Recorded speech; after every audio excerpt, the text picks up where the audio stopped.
आप कोई भी काम कितना भी अच्छा कर लें, लेकिन फिर भी कुछ न कुछ उसके अंदर कमी रह जाती है।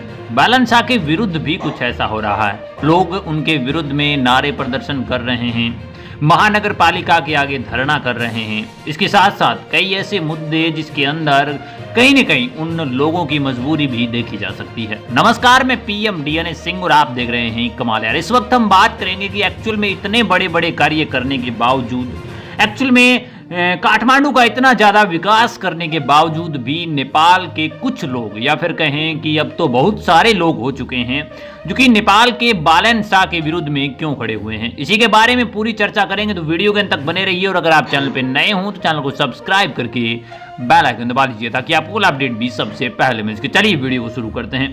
दोस्तों, बालन शाह जो कि अभी लगभग 1.5 साल हो चुका है उन्हें मेयर बने, और काठमांडू के अंदर आप अगर जाकर देखेंगे तो आपको बहुत कुछ बदला हुआ नजर आएगा। और अगर आप 1.5 साल पहले गए थे काठमांडू के अंदर और अब आप अगर गए हैं तो आप अच्छे से निरीक्षण कर पाएंगे कि लगभग पूरा का पूरा काठमांडू ही चेंज हो चुका है।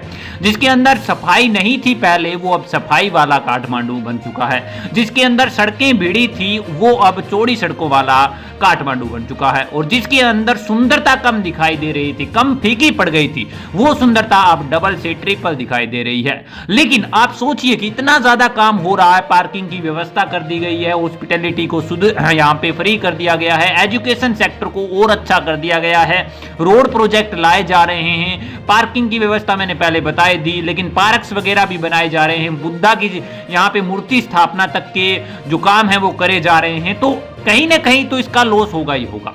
अब यहाँ पे दूसरा जो काम चला है वो सड़कें चौड़ी करने का है। और अगर आप सड़कें चौड़ी करने वाले हैं तो आपको जाहिर सी बात है कि उन कब्जों को जो कि कब्जे कर रखे हैं किसी दुकानदार ने या फिर किसी ठेले वाले ने, उनको हटाना पड़ेगा। और अगर उनको हटाना पड़ेगा तो जाहिर सी बात है कि जो ठेला लगाते हैं, जो फुटपाथ के ऊपर अपनी दुकान चलाते हैं, छोटे व्यापारी वर्ग हैं, उनको इसमें प्रॉब्लम होगी ही होगी। और ऐसा ही जब ऐसा करा गया, ऐसे कहें कि सड़कों का ये प्रोजेक्ट लाया गया तो उन लोगों की दुकानें गई, और उन लोगों की दुकानें गई तो मतलब उनका व्यापार गया, या फिर हम कहें कि उनका रोजगार गया। अब उन लोगों के रोटी खाने के सांसे पड़ गए हैं, क्योंकि जिसके पास सिर्फ एक दुकान थी और वो भी फुटपाथ वाली दुकान, उसके जरिए वो 500,000 जितने भी रुपए बनाता था दिन के, उसके हिसाब से ही उसका घर चलता था। तो आप सोच सकते हैं कि अब उसकी दुकान ही नहीं रही तो अपना परिवार चलाएगा कैसे। एक हिसाब से देखा जाए तो ये बात मजबूरी वाली है और समझा भी जा सकता है इस बात को।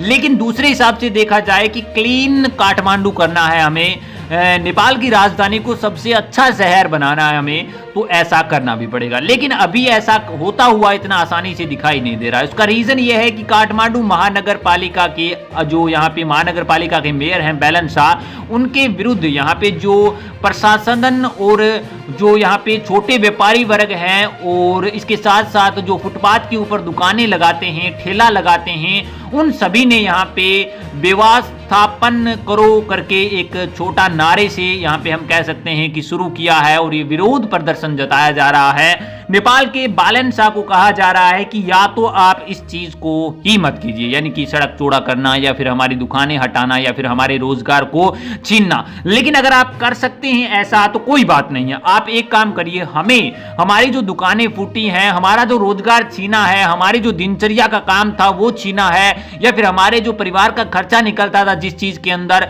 वो चीजें खत्म हुई हैं, तो उसकी जगह आप कोई सेपरेट के अंदर अलग चीज ला के दो, या फिर ऐसा करके दो कि जिससे हमें रोजगार मिले।